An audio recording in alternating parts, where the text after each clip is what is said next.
और दूसरी जानिब असेंबलियों से निकलने के इमरान खान के ऐलान से हुकूमती हलकों में खलबली मच गई। राना सनाउल्लाह की मिसाल खिसियानी बिल्ली खंबा नोचे जैसी हो गई। धमकियां देने वाले वजीर दाखिला ओछे हथकंडों के पीछे छुपने लगे। कहा पंजाब और खैबर पख्तूनख्वा असेंबलियों को तोड़ने से बचाने के लिए तहरीके अदम एतमाद लाई जाएंगी।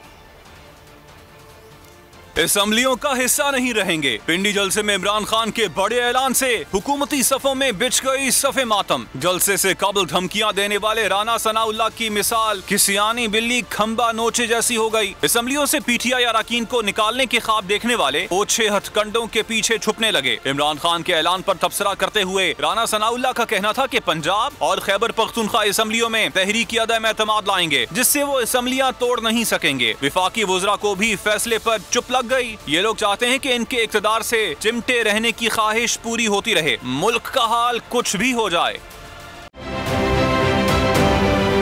आप ये समझें, ये जो हक है ना, हक पे खड़े रहना और हक को बोलना, ये दूर से लगता है तन्हा हो गए लोग। आप खान साहब को देखें, तन्हा दिखाई देने, सारी जमातें मिलकर उनके खिलाफ हैं, लेकिन आज भी पाकिस्तान की आवाम उस हक की आवाज़ के पीछे जो है 80% से ज़्यादा आवाम उनके साथ है। सेम एग्जैक्टली इसी तरीके से बोल की कहानी है भाई। बिल्कुल अलग आपको तन्हा दिखाई देगा, हर जगह आपको खड़ा हुआ नजर आएगा, हटेगा नहीं किसी चीज़ से। और उसके साथ भी 80% आवाम अगर आज आप देखें तो उसे बोल दिख रही है।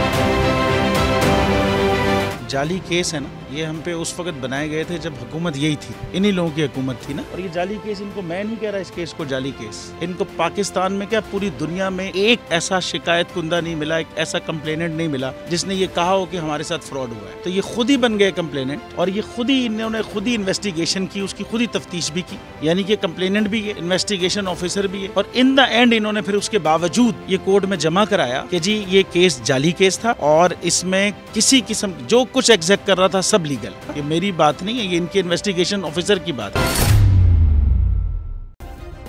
सब्सक्राइब करें और बेल दबाएं ताकि कोई खबर रह न जाए।